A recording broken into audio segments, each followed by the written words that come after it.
Disons simplement qu'à la lumière de ce qu'ils nous disent, de la Villemarqué ne semble pas s'être profondément impliqué dans la société archéologique du Finistère.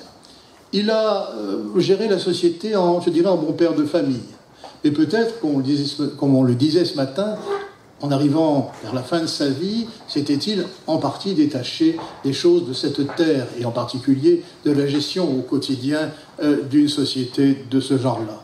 Peut-être aussi avait-il, comme on dit en anglais, his fingers in too many pies, ses doigts dans beaucoup de tartes, et peut-être too many pies. Donc, c'est bien des années plus tard que la Société archéologique du Finistère a changé, puisque, je le rappelais tout à l'heure, elle avait 150 membres en 1886, et depuis la démocratisation qui a suivi, disons, la Seconde Guerre mondiale, elle a beaucoup cru, elle a beaucoup augmenté, puisqu'elle compte aujourd'hui 1200 membres, et que c'est la plus importante société historique de Bretagne, et même l'une des plus importantes sociétés historiques de France. Je vous remercie.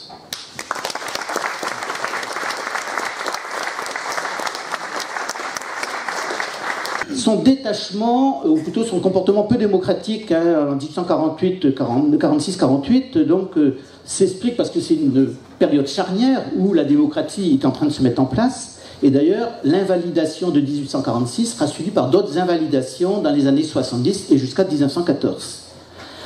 Il ne semble pas que, du fait de son caractère réservé et personnel, Théodore S. Villemarqué avait un tempérament apte à soulever et à convaincre les foules en ces temps du début de suffrage universel. Ce n'est pas un animal politique, mais ça n'enlève quand même rien à ses mérites sociaux et littéraires. Je vous remercie.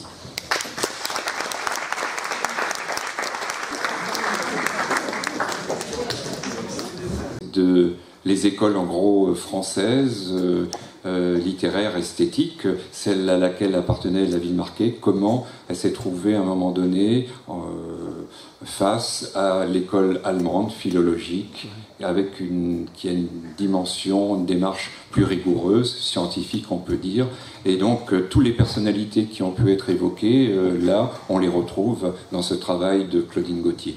Et je suis particulièrement, je dirais, heureux aujourd'hui d'avoir vu ici présents intervenir aussi des collègues qui sont déjà depuis longtemps des collègues, et puis des collègues aussi plus jeunes. Et c'est pour moi l'occasion, en quelque sorte, j'ai le sentiment de transmettre. On a parlé de la transmission. Et c'est l'occasion aussi de ma façon à moi de transmettre le flambeau, le relais. Donatien, je l'ai fait déjà en cours de route. Hein, ce que je lui dois, à lui comme à notre maître commun qui a aujourd'hui 101 ans, qui est Jean-Michel Wilcher. Hein.